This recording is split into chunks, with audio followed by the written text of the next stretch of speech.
good morning, good afternoon, good evening, depending on where you're calling from. Thank you for taking the time out of your busy days to join us on today's Hacking Exposed webinar. Really appreciate, again, all of you joining today. Hopefully everybody can hear me okay. I'm kind of talking into Neverland here, but it should be all right according to everything on my end. So we got a pretty good presentation today for you. And so with that, let's just go ahead and get kicking. All right, so just a couple of little housekeeping things before we get going too far here. Some comments about volume a little too loud. Let me move my microphone a little further away. Hopefully that'll help you guys some. Sorry about that.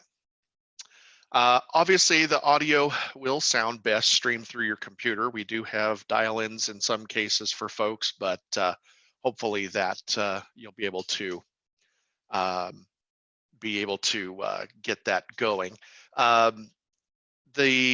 do want to answer questions today, so if you have questions, please feel free to enter them via the QA widget tool. Might be at the bottom of your screen or in the top of your screen, depending on what platform you might be using. But please do ask questions. I will try to get to them throughout the webinar or be able to help you guys out as much as possible. I do want to make this interactive as possible. Links to the recording of this webinar, this 1-hour presentation, will be sent out shortly after this session. So we'll send you the content of the deck as well as a video recording of what we're talking about today.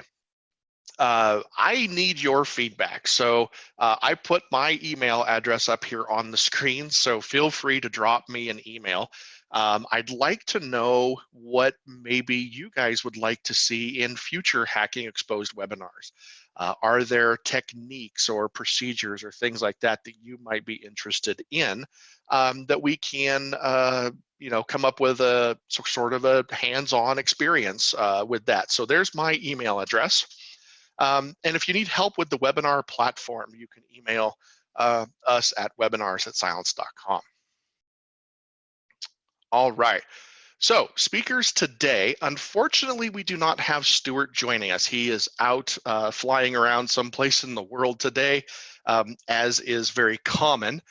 So unfortunately, Stuart McClure will not be joining us today. I am Brian Robison, and I am the Chief Evangelist here at BlackBerry Cylance. You've got my email address on the previous screen. Also, there's my Twitter handle there if you wish to follow me. I'll be honest, I'm not that active on Twitter, so please bear with me on that. But you're welcome to follow either of us. And as time goes on, Stuart can, when his schedule is available, he jumps in on these conferences. So we appreciate that, but understand that he also has a pretty busy schedule. So today's agenda, this is an interesting presentation. So Stuart and I did this presentation on the main stage at RSA this year in San Francisco, just a few weeks ago.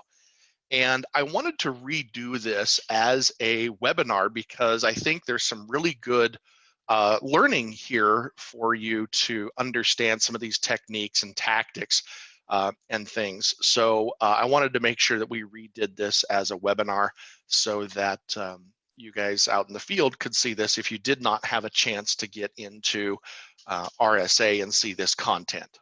So, apologize. So today we're going to look through several different things. Obviously, our title of this is Bypassing Next-Gen Security. And a lot of this can be bypassing next-gen both on the endpoint as well as in the gateway, firewall, proxy, network traffic, all that kind of fun stuff. So the first thing we're going to do is shows a couple of things. We're not going to demonstrate these things, but there are a bunch of basic hacks from, some of these might be nearly 20 years old. that still work and actually do bypass some of the next-gen technology that's out there. So we're going to cover some of those, and then we're going to go into some new methods that are fun. I think they're fun anyway. And we're going to explore a couple of different areas. We're going to explore a method of leveraging trusted execution using CACTUSTORCH with an HTA file. We're going to also explore something that I like to do, which is called hiding in plain sight. And this allows us to use a C2 command and control infrastructure that is fantastic at basically bypassing everything, host-based and network-based. And then we're going to weaponize that with a malicious document, which I think you guys are going to find a little bit entertaining. And then we're going to play in memory. We're going to play with some memory using a tool that actually exploits itself. So it doesn't need to find a zero-day vulnerability. It creates its own. And then we're going to do one more thing. We're going to have something that I call the Big Bang. And then we're going to discuss what can you guys in the field do about some of these types of things. So how can you defend yourself? And then based upon time available, we will address questions and I'll answer questions at that time, hopefully. All right, so first of all, where do these things come from? Where did we find these tools or these techniques? And this is really an interesting thing that I really like to do. All of these techniques, if you will, come from real world customers who have hired Cylance professional services.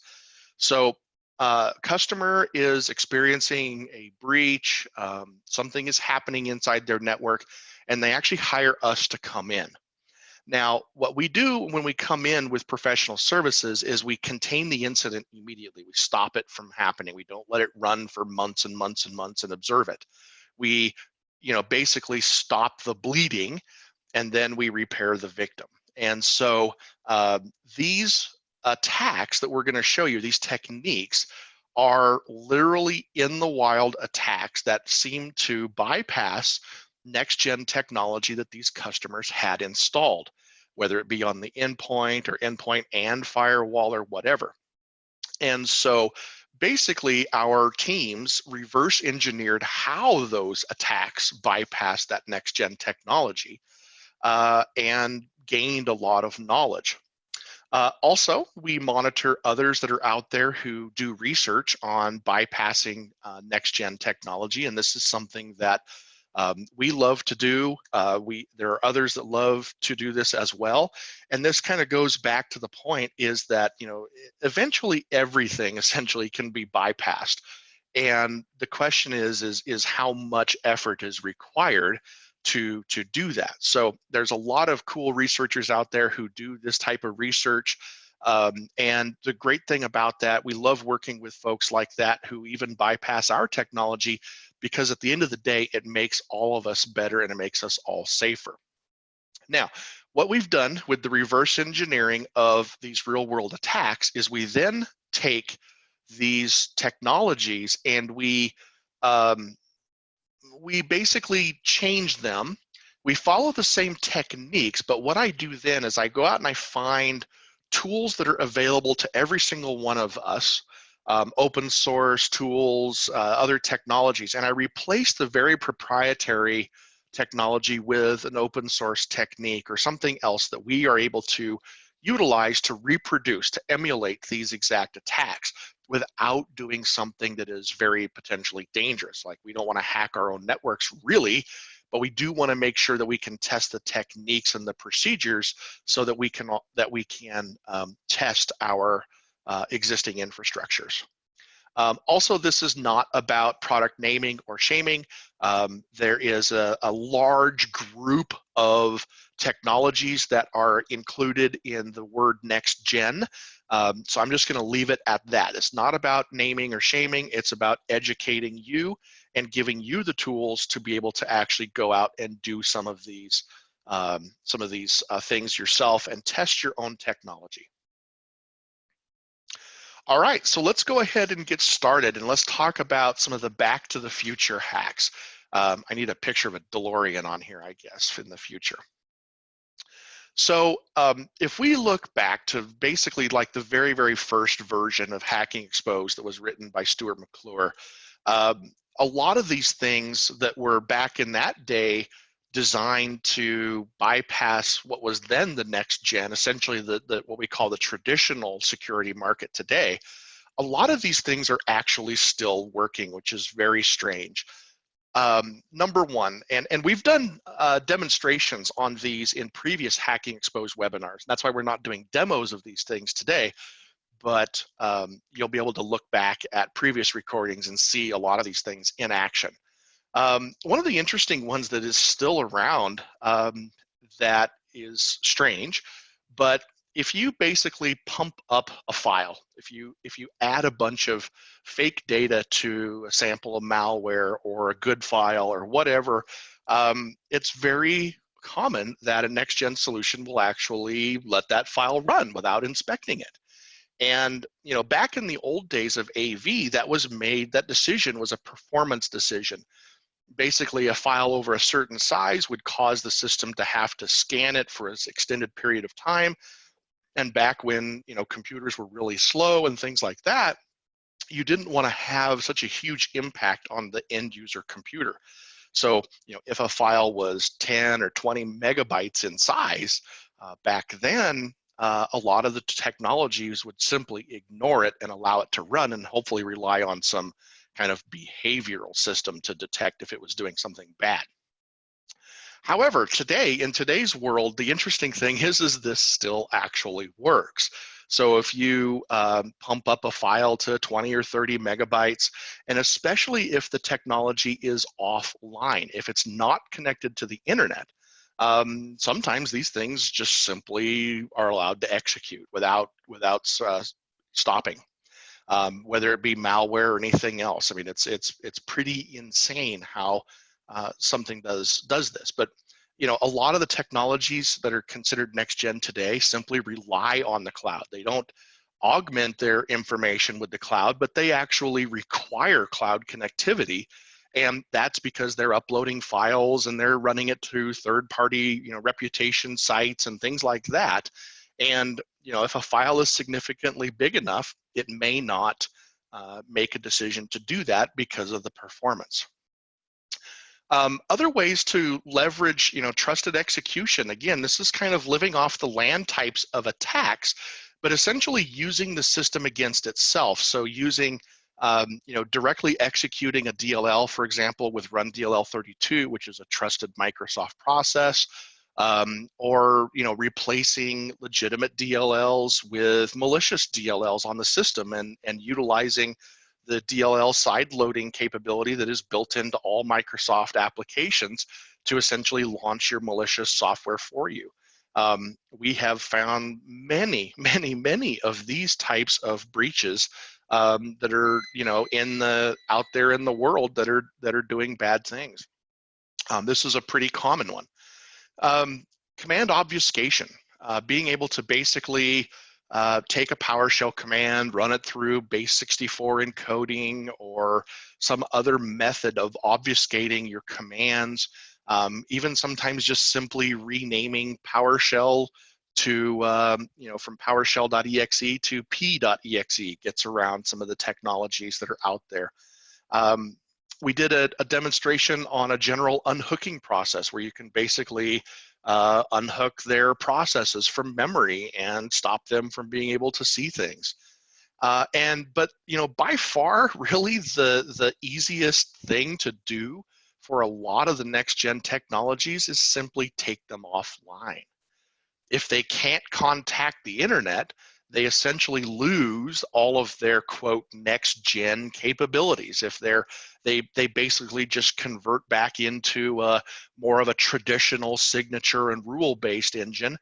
If they can't contact their cloud, if they cannot contact the hive mind or other hive minds, third-party reputation sites or whatever, to get a little bit of group knowledge, they pretty much their efficacy falls off very substantially. So when we talk to people about testing their own security, unless you can guarantee that 100% of the time your endpoints are going to have full-on internet access, you really should test technologies offline. Make sure that the technologies can do what they say they do, whether they are connected to the internet or not. So that's a very key thing, and I want to make sure that that gets pointed out.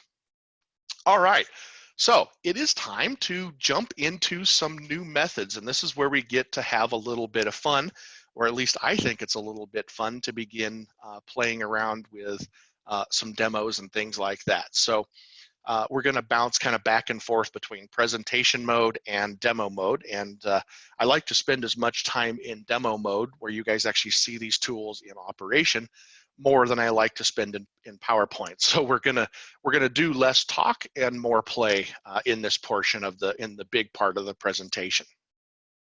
So we're going to begin by talking about leveraging trusted execution. And why would we talk about leveraging trusted execution? Well, because a lot of tools today try to utilize whitelisting or blacklisting as a primary method of stopping new things from executing. And while that's a decent approach, what attackers are doing is basically utilizing parts of the system that are already whitelisted or have to be just to even get the system to boot and run software. So this is where you get into things like the run DLL, where you can actually execute executable code by utilizing an existing whitelisted tool, things like that. So in this one, we're going to look at a little different path, and this is going to utilize a couple of different tools, primarily CACTUSTORCH as the way we're going to build a tool, and then we're actually going to establish remote connection. So if you're not familiar with CACTUSTORCH, CACTUSTORCH is a pretty cool tool that you can access directly off of GitHub. And there's a lot of tools, like this that we're going to use. But again, the goal here is to create, is to utilize tools that we can all use to test our security defenses. So Vincent Yu built this thing, and it's really cool because in the real world, we see attacks coming through, again, like trusted execution. So things like HTA files that get downloaded, and it's essentially code that is wrapped inside HTML and gets executed by MSHTA, which is a trusted executable in a Windows system. And so it's able to bypass a lot of different things. So basically, CACTUSTORCH allows you to take a payload and build it into this JavaScript or VB script or however you're going to do it, package it all up into an HTA file, and then deliver that. And the cool thing is this allows you to essentially emulate this technique of delivering an executable that is going to be executed by a trusted part of the operating system. So the cool thing is you can pick up, there's a lot of different options on how it works. You can select which binary it's going to use to execute the payload. It can use DLL32, as we talked about before. It could use Notepad or Calc or anything else. And basically, you generate your 32-bit shellcode using Metasploit or Cobalt Strike, or if basically you're you could write your own command and control and put your shellcode into there. You're going to base 64 the shellcode to obfuscate it a little bit. And then we're going to basically use the system to execute this file. So it's really easy to weaponize using an Office document as well. You can use WScript from a VB script to execute it. But today we're going to use the HTA file, and that's going to execute us here on the screen. It's going to execute with MSHTA. So why does CACTUSTORCH bypass? Well, there's a couple of different things here that we saw in stopping this incident that was occurring. And why specifically an HTA and not just a regular good old EXE or something like that? Again, a a whitelisting technology was being used, but with HTA files, the attack essentially leveraged the trusted execution of MSHTA, and the VB code that's inside this thing gets wrapped up into HTML. That's part of what CACTUSTORCH does, is it essentially obfuscates your code a lot by throwing it into kind of this HTML thing. And it's pretty difficult to detect at the network layer because of that obfuscated commands. If you're using HTTPS, for example, in your payload, it's very difficult to actually see some things going around.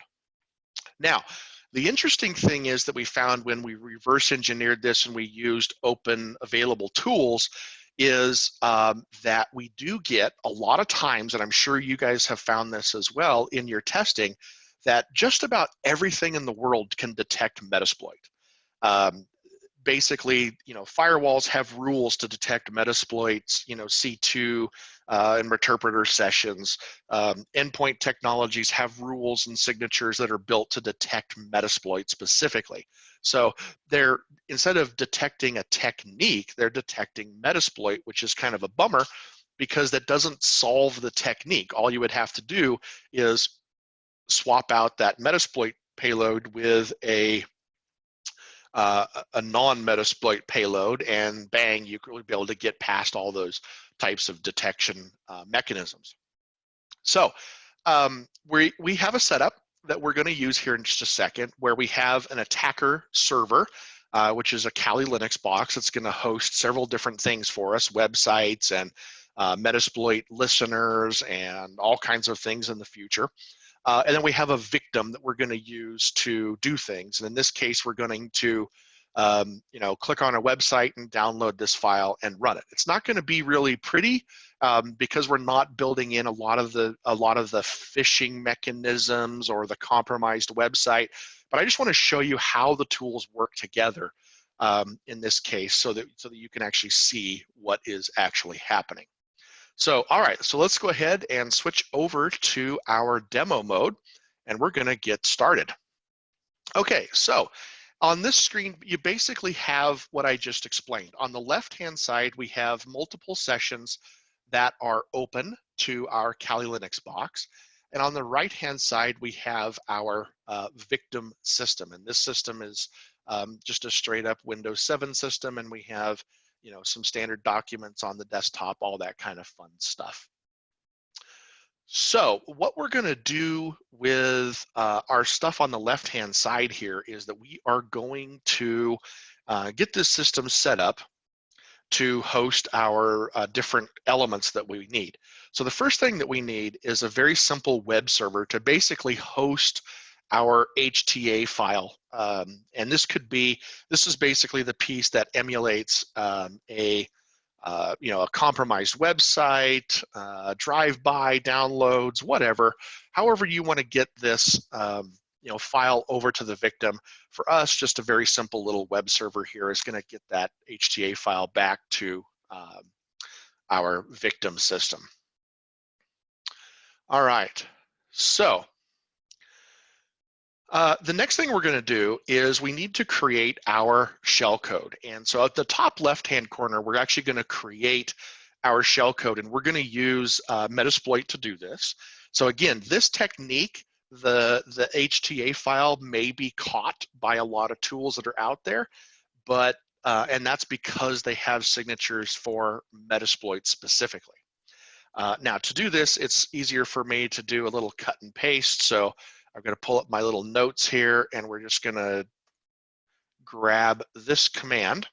Now this command is going to use MSF Venom, and it's going to create a reverse TCP shell.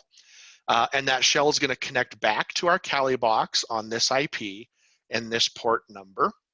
And we're just going to dump the raw output of this shellcode into this file called output.bin. All right, and MSF Venom takes a few moments to get going and create this output file.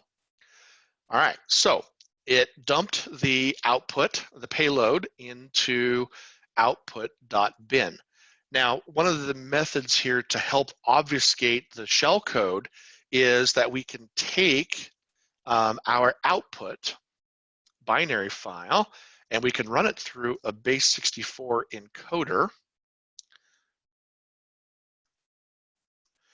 and we can drop that out to a text file. And so now we have a text file that actually has our shellcode, but then it's been base64 encoded.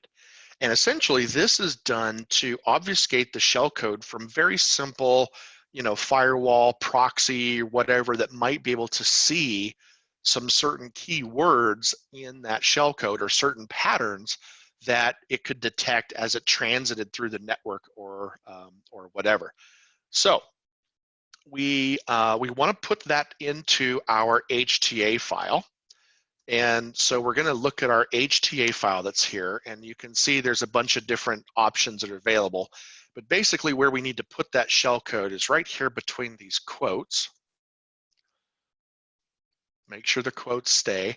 And you can see here that, you can basically replace this binary with anything you want to inject into your shellcode into the memory of. So we're going to pick run DLL32. Again, you could use calc.exe, pretty much anything that can run standalone from syswow64 or system32, you can use as a target for this.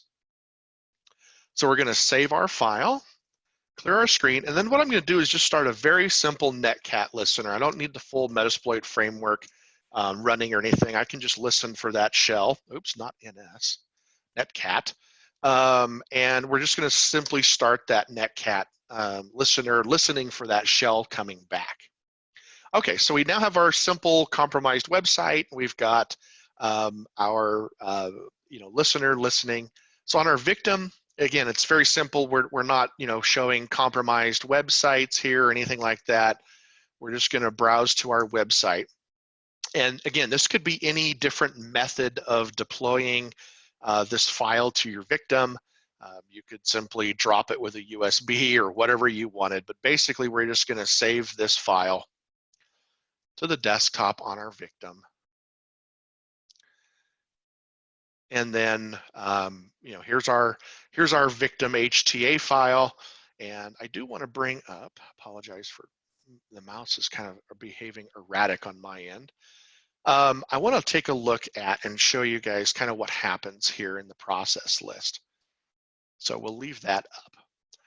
So we execute the CACTUSTORCH.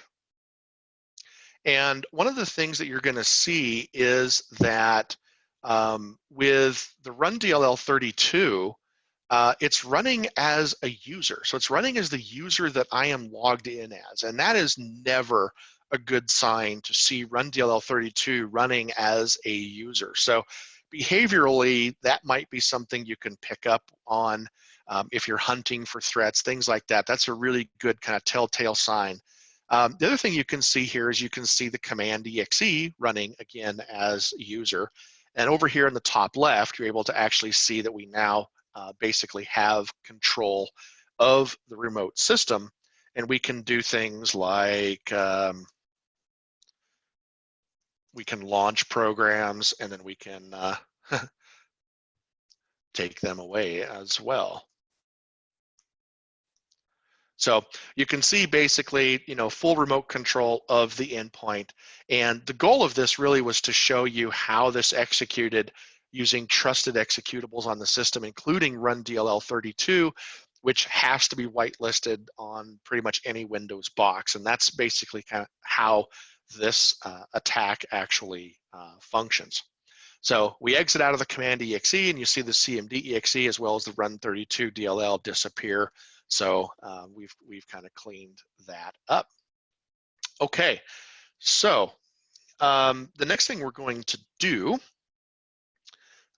is we're going to get out of this, and we're out of the netcat. Okay, so that's basically looking at trusted execution with that tool specifically, how to use CACTUSTORCH to build an HTA file that uses trusted execution executables that exist already on the Windows system to essentially bypass different technologies.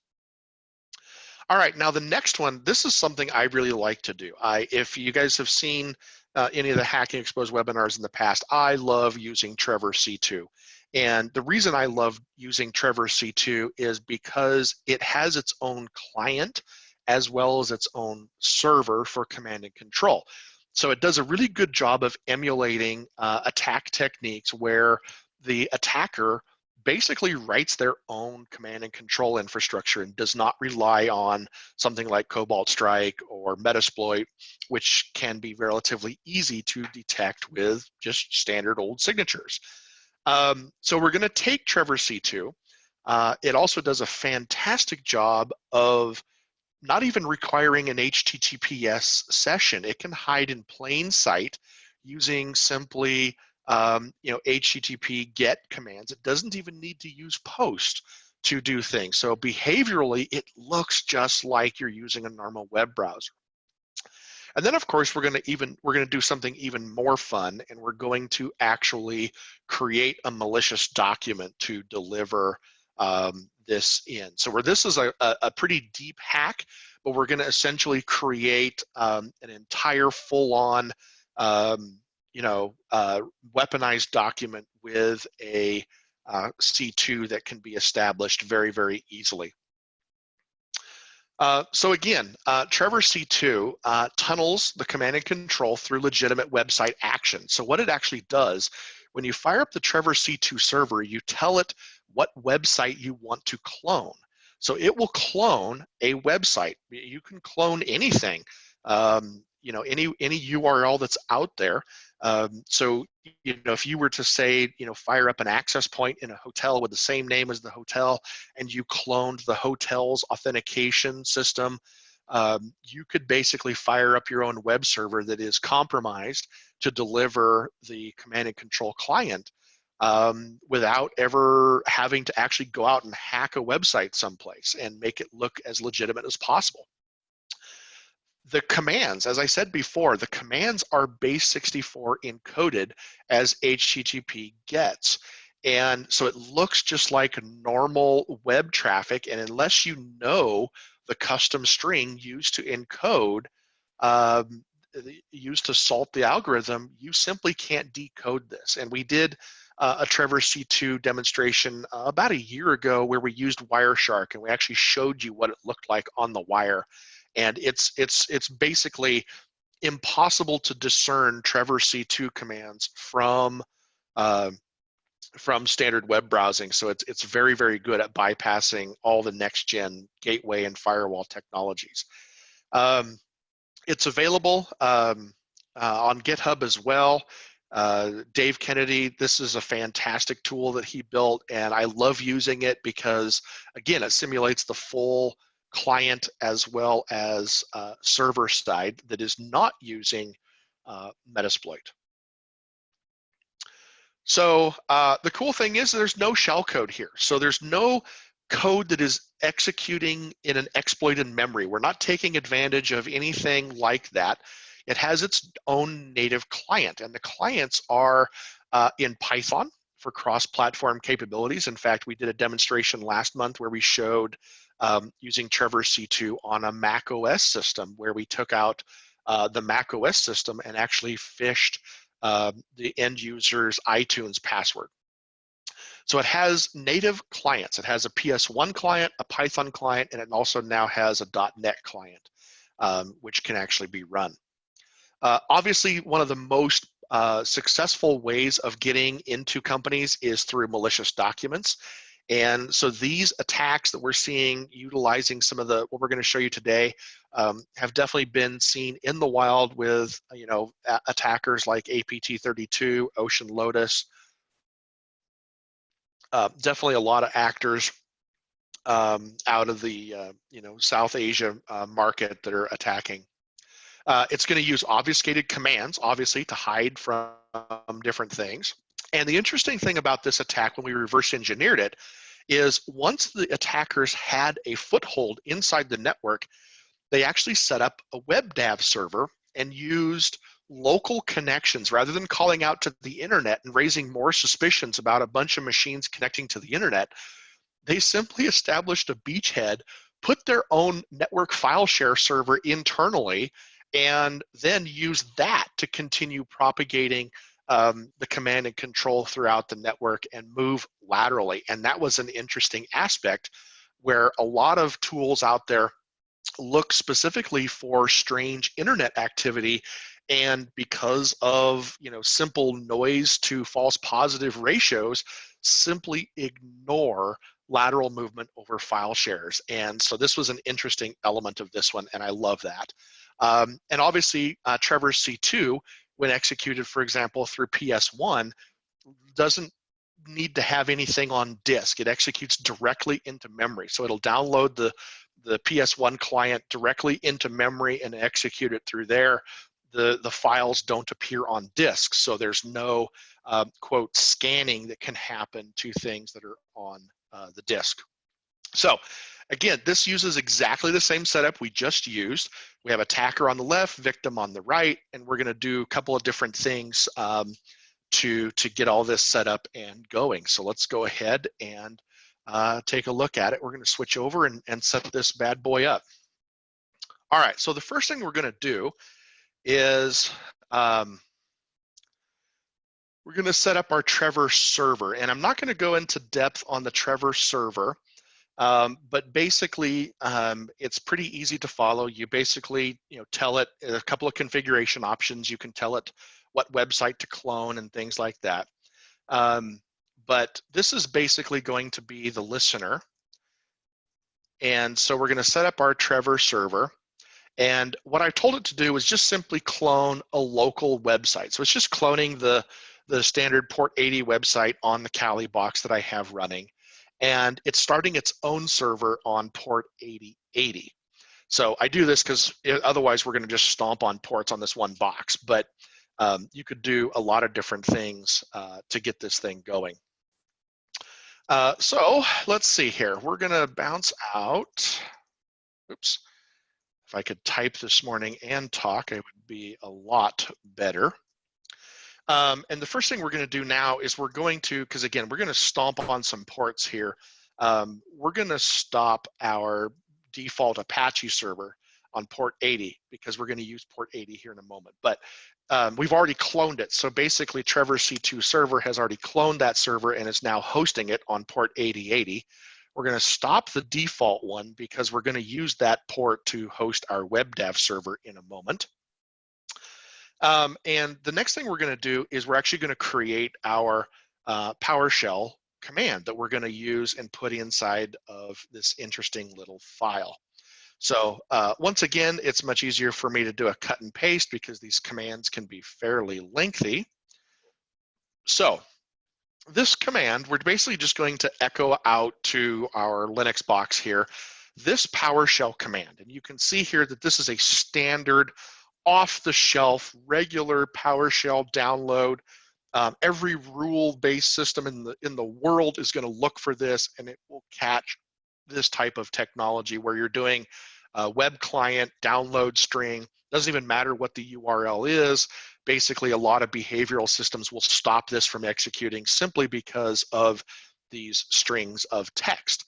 So to get around that, we're going to convert it into UTF-16 and then base64 encode all of this to essentially obfuscate this command from systems that look for those certain patterns of text. So again, here we have our base64 command. We're going to cut and paste that in, copy and paste that into memory. And then we're going to create this interesting file called a client. Now, this text file, this is the part that actually contains the command that's going to be executed. And so we're going to execute this encoded command there. So now what we have is a text file that is essentially going to tell the system what to execute. So it's going to use PowerShell with a hidden window style and this encoded command that we created in the previous step. So we're going to just save that file just here in this directory. You can see here is the client.txt file. And Then basically we're going to create another simple web server. So just like we did before, we're going to create a simple server that is basically designed to host not the client, because I'll show you what we're going to do with the client here in a moment, but this one on port 8090 is going to be set up essentially to host the PS1 client file itself. So the actual Trevor C2 client, we need to be able to download it from somewhere. Now, we could also simply download it utilizing the WebDAV, but we're just going to do it in this manner so that we can test this. All right, now what we're going to do next is we're going to start up a WebDAV server. So we're going to begin our WebDAV server, and we're just going to host it again on the local IP. And this is where we're going to use port 80 so that we can transit around. And then what is our path? So our path is root SAV Trevor C2. So basically we're going to set up a WebDAV server that's going to serve up essentially these same files, just like we set up with the web server there. Okay, so we have that up and kicking. So on the victim system, we want to test to make sure that we can get to our WebDAV server. So what we're going to do is we're just going to map a network drive, and we're just going to enter in the IP address of the server that we set up on the lower left. And it takes a few seconds for Windows to figure out everything that it needs and to connect. And it's a wide open anonymous server. So here in just a few moments, we should get to see stuff happening in the bottom left-hand corner as Windows basically figures out what is happening. And we should then get our Z drive pop up here, and we should be able to also see what is happening here. And I don't know what system is running a little bit slow, but now you can see we have this local WebDAV server set up with our client text file. That's our goal for the WebDAV, is to deliver the client text. And again, it's not an EXE that's going to be laying around on your network or moved around or anything like that. And we now want to disconnect that network drive, because what we're going to do is we're going to use our weaponized document to actually reconnect to that network drive and download that client.txt. Okay, so basic weaponized macro creation. Pretty simple thing to do. We're simply going to start a Word document. And empty Word document, obviously you're going to want to create some sort of social engineering technique in here to get past everything. But the easiest thing to do, simply create a macro, give it a name, and make sure you're creating it in your new document, and create this macro. Now, once again, I'm going to rely on my cut and paste skills and not my memory skills or typing skills. But basically, we're going to paste in the macro. Now, the macro is interesting in a couple of different things. Then we noticed this in the attacks. The command is running. We're setting up two variables, command and run. And it's interesting that wscript.shell is in quotes as a string, and I'll talk about that in a second. But basically what we found is that this technique bypassed the next-gen technology that was installed because of two things. One, it executed a command from a local file share, not an EXE or anything else. And in that command is that PowerShell EXE. However, what we noticed is that if you launched it with cmd.exe, the technology simply didn't detect that this was going to be bad. It could obviously see, something like wscript calling out to a PowerShell command. That's a bad behavior. But for some reason, it did not see that command exe was being used. Now, the technology, as I said before, would detect the string wscript.shell, even being in the VBA. And a lot of gateway technologies will also see, if you have the word wscript sitting in a VBA, it's going to probably do something bad, and therefore it's going to block it. So the reason I set this up as a variable and a string is because the technique that we saw was able to bypass that by simply changing the string from wscript.shell to a bunch of strings that were concatenated together. So it's W and S and C. So only at runtime was this detectable. This simple obfuscation simply was able to bypass some of the highest, technology next gen stuff that's out there. And that was very kind of creepy that could actually happen. So, but we're done with this. And we do want to make this a little bit fun. So we're going to just kind of grab something off of my desktop. So let's just grab, let's see, what's something good here? How about cows? Picture of my cows that are eating a pallet. So again, this could be anything to trick the user into running the file. It could be, your standard, this file has been protected and you need to click on enable macros and all that kind of stuff that we see every single day. But the trick is to basically, have something in there that you're going to try to trick the user into running your file. Now, the other thing too here is that if you save it as a docx, it will automatically disable macros. In the newer Office styles, you actually have to save it as a docm, which has a different icon, and even before you execute it, you can see that it's a macro-enabled document. And again, this is something that a lot of technologies pick up on. However, if you save it as the older style .doc, then there actually is really no difference in the icon from a legitimate file that has macros in it. So this is what we see most of the time, getting out there, bypassing all of the tools that are out there. So again, you open the document, you get your standard people trained on yellow warning, macros have been disabled, but hopefully there's something here on the screen that still says, hey, you really need to open this and you need to do what it says to do.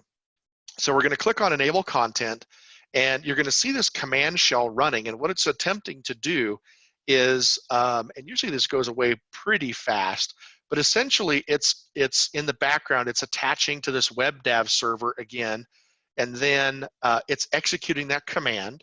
You see here on this web server, the Trevor C2 client got downloaded from that PowerShell command, and then you see up here you've got a connection to your victim system. And again, just like with the Metasploit reverse shell, we have a command that is running on the system, and we can see that we actually have full-on remote control of our victim running on the system. So we can do things like start calc exe, or we could do something like task kill winward exe. Over on the right-hand side, we should see word exit out. So we have command and control, and that's kind of fun in that we created a weaponized document, so you could just take this document and email it to somebody, and the VBA that's in there would essentially bypass just about everybody that's out there in the world.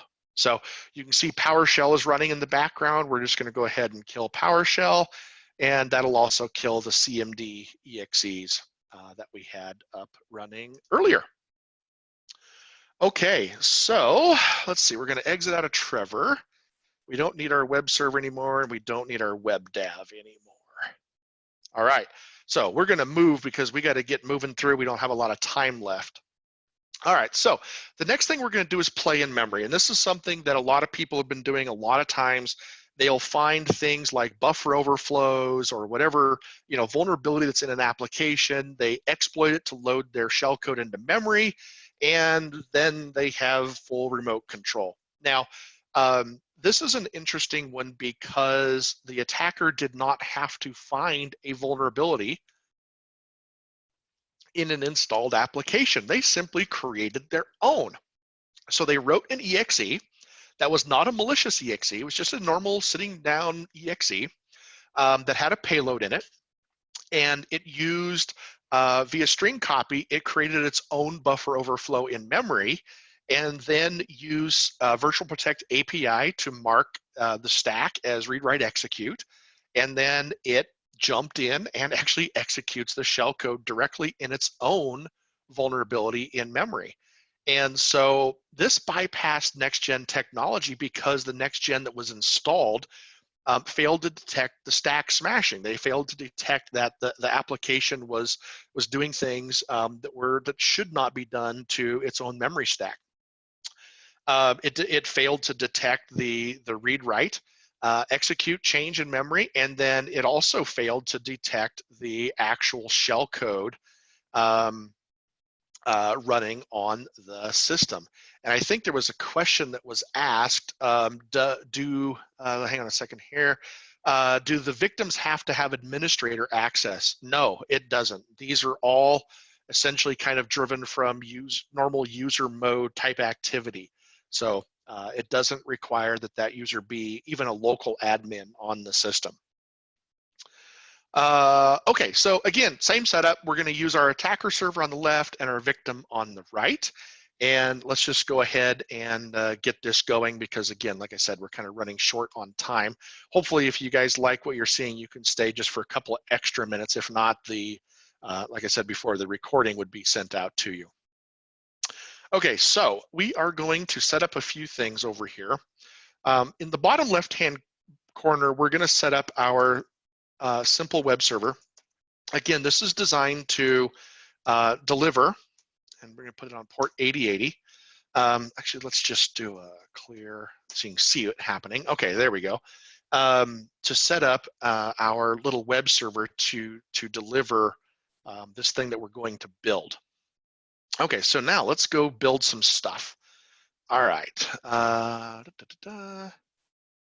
So what we have is the source code. So we didn't want to utilize the actual malicious exe, but we copied essentially the techniques. So we built a little C program to essentially replicate exactly what this thing did.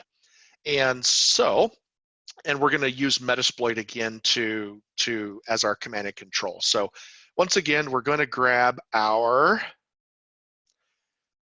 Metasploit command. And this time we're going to take our shellcode and again, same IP, same port. We're going to do it in hex code and we're going to create a C variable called fun. And this is where we get to have a little bit of fun. So what this is going to do is dump out to the screen our shellcode basically in hex format, and it's going to create this variable, an unsigned variable called fun. We're going to copy that, and we're going to paste that into our 64-bit version of our source code. Now, this basically here is where we're going to paste this in. So we're just going to create a little bit of space here, and we basically create that variable here in this C code. And so we create our variable, and here is our payload pasted in as a hex string. All right. Now, we need to compile this into an exe, and so that's what our next command is going to do. Again, I'm better at cutting and pasting these very complex commands than I would be if I tried to type them.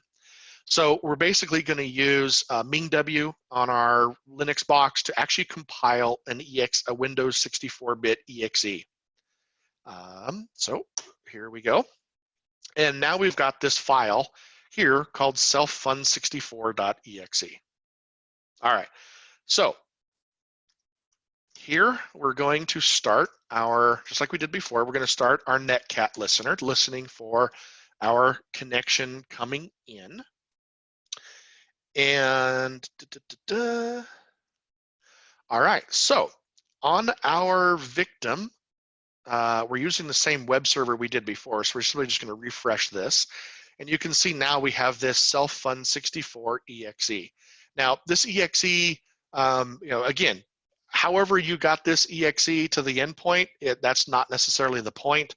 The point is that, it is there and it can be executed. And so if we double click on it, it's essentially going to execute in memory. And if all goes well, hopefully we should see it call back into our Yeah. And we actually have, again, we have, full complete command and control of our victim over here on the left. So we can do things like load calculator, we can take it away, all that good stuff. So that makes that fun. Awesome. Okay. So because this is a memory thing, when I exit out of here, it should cause this program to crash. That's fine. Everything's good. Everything's exited out. All right. So that's playing in memory. So basically using a program to exploit its own memory to take advantage and execute the shellcode. So the last thing that we're going to do is that we're going to do a big bang. And this was Stuart's challenge to me. He said, okay, let's look at this. And what I want you to do is I want you to, we have this concept here at Cylance about 5 seconds being too long. If a lot of products out there say, well, you can be notified of a breach within 5 seconds. That's awesome, but if you've taken your entire lifetime to build your career, 5 seconds to lose it is a very good possibility. So what Stuart asked me to do is he said, use one of the previous methods to do something bad. So exfiltrate some data on the system and then destroy the evidence or the system, ransom it or do something, whatever you wanted to do.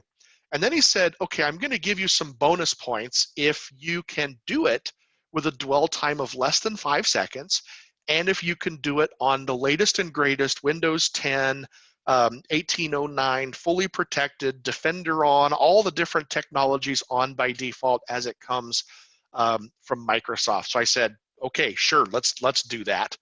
And so what we're going to do, over here on the right, you can see what I'm going to do is I'm going to actually exfiltrate all the files on the desktop, and we're going to destroy the MBR and reboot the system. So that makes this a little bit fun, what we're going to do. All right, so let's take a look at this demo. Now, this one, again, we're going to switch over to Windows 10, and I do want to go through very quickly and kind of just show you how this was configured. Basically, Windows security. Basically, this is as everything comes from Microsoft. Virus protection updates were updated. What else do we have here? Let's see, app and browser control. So this is where you get into, files that get downloaded. You've got the new exploit protection built into Windows 10. So all these different memory protection things, we're going to leave all of these turned on to their default or use Microsoft's default for all of these options. So this is going to, supposedly protect us from memory exploits, all that kind of fun stuff that's actually happening on the system. So in this case, we're going to use this system to do this. And so, and we're going to also want to exfiltrate all this data that's on the desktop. So these fun Excel documents that are here, pre-announced financials, there's some photographs, there's some PDFs. We're just going to drop all of that out to our environment. So the first thing we're going to do is we're going to set up an FTP site where we can drop all these files. So we're going to set up this FTP site. And to do that, we're just going to use a simple Python FTP. Put it on port 21 as standard, and we're just going to get that ready here. And now up here, oops. So the other thing that we have is we can't just do it with Netcat, right? We have to be able to actually listen for a connection and then do a bunch of things. So I basically wrote this little quick Python file that is essentially going to use a Netcat listener. And when it sees a connection, it's going to execute a bunch of commands. And you can see here basically what it's going to do is it's going to execute a whole bunch of FTP commands to go get all the stuff we need. And so instead of getting, there's a couple of little variables I have to fix up here at the top. Instead of getting the secret.txt file off the desktop, we're going to simply tell it to get everything that's on the desktop. And this nuke file, this is kind of cool. So I've got two different nuke files. I've got one that's ransomware. It actually happens to be a copy of WannaCry. And I've got this MBR program that I wrote that basically just destroys the MBR and reboots the system. So we're going to use mbr.exe this time. So we've changed our variables to be appropriate. And we're just going to simply run our exfil listener, and it's going to be on port 444, just like our netcat listener that we had before. All right. So on the victim, again, we're just going to simply download the file. We're not focused on how this exe is getting there, whatever. Right? We're just going to download it from port 8080, just like we did before on the Windows 7 victim. We're going to save this file as, and let's save it to the desktop. Oh, interesting. Self-Fun64 was detected as a virus. That's interesting. Look, see, this is what I talked about before, where Metasploit can get picked up by signature-based AV. So it basically sees this as a potential Trojan because it sees the interpreter being in there. So a very generic signature detected it.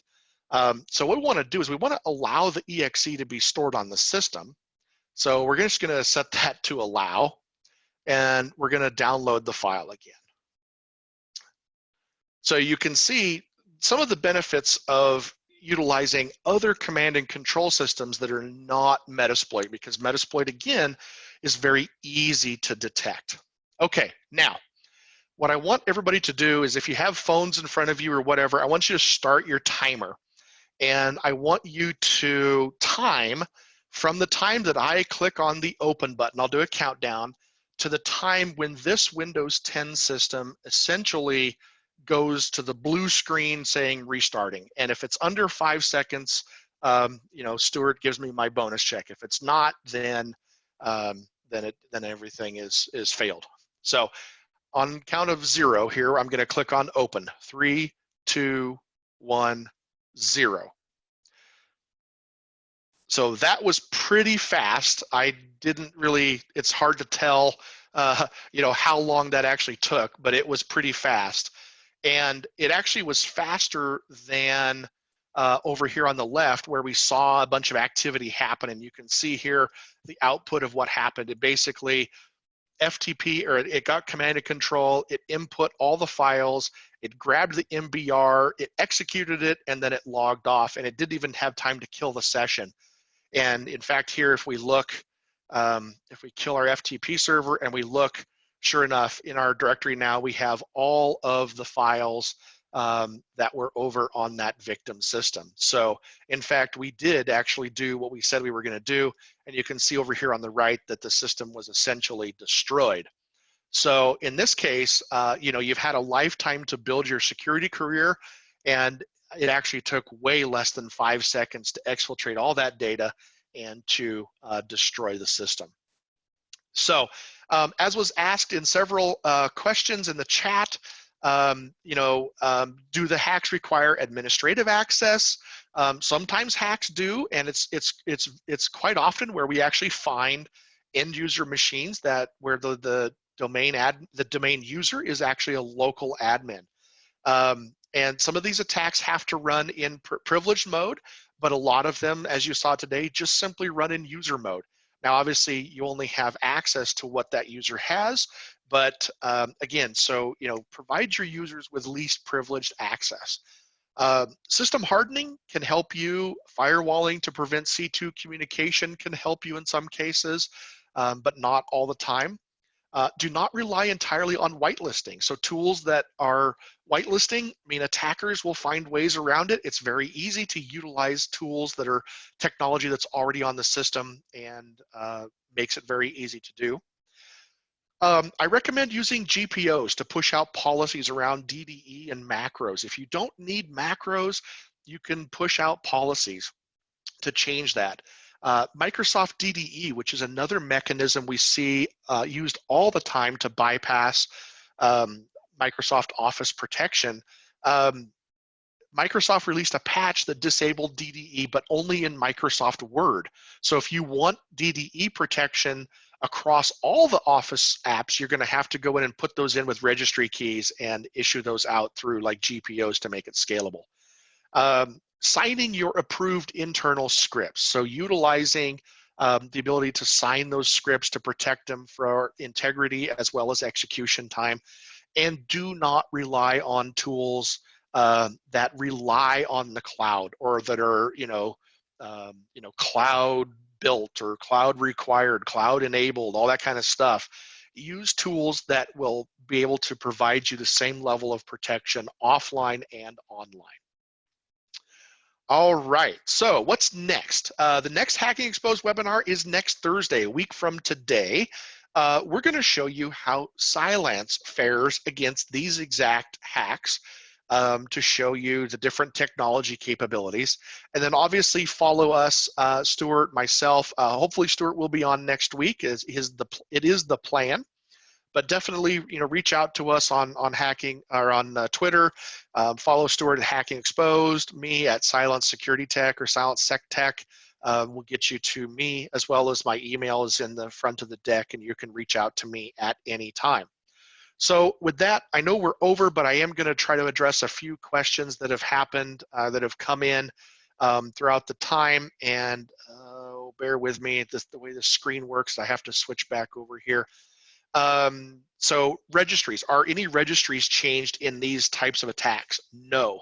In all of these attacks, there are no changes to the local file system. In most cases, the only file to get downloaded, for example, was that client.txt file. So, it's not an exe or anything like that. We're using tools that exist on the system, PowerShell exe, etc.